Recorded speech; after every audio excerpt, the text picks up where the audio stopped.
لما حد يقلل منك قدام الناس ازاي ترد عليه؟ او حتى يقلل منك ما بينك وبينه ازاي ترد عليه؟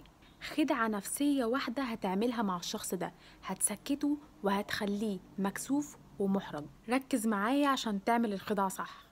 لما الشخص ده يجي يقلل منك او يقول كلمة وحشة عليك قدام الناس او يقلل من اي حاجة انت بتعملها، هترد عليه وتقوله: غريبة، ده انت لسه قايل لي قريب ما بيني وما بينك انك بتحب الموضوع ده فيا، ازاي دلوقتي بتنتقده وشايفه وحش؟ حتى لو هو ما عملش كده، انت هتوضح قدام الناس كده بس كده خلاص، انت كده ضربت كل الجهات في نفس الوقت. اولا انت ما اتحركتش وعرفت ترد، ثانيا انت احرجت الشخص اللي قدامك وخليته هو اللي شكله وحش قدام الناس بدل ما كان انت اللي هيكون شكلك وحش، يعني بدلت الادوار. ثالثا بقى انت في ثانية عرفت تطلع الحاجة اللي بينتقدها الشخص ده فيك، ان انت عرفت تطلعها قدام الناس كلها ان هي ميزة والشخص ده نفسه بيحبها فيك، فاجبرت الناس ان هم يشوفوا الحاجة اللي بينتقدها الشخص ده ان هي اصلا ميزة، فما حصلش اي تقليل في الموضوع. حتى لو الشخص ده رد عليك وقال لك انا ما قلتش، امتى ده هيبقى خلاص ساعتها اتكسف ومش هيعرف يثبت، والموقف قدام الناس كله خلاص اتعرف ان الشخص ده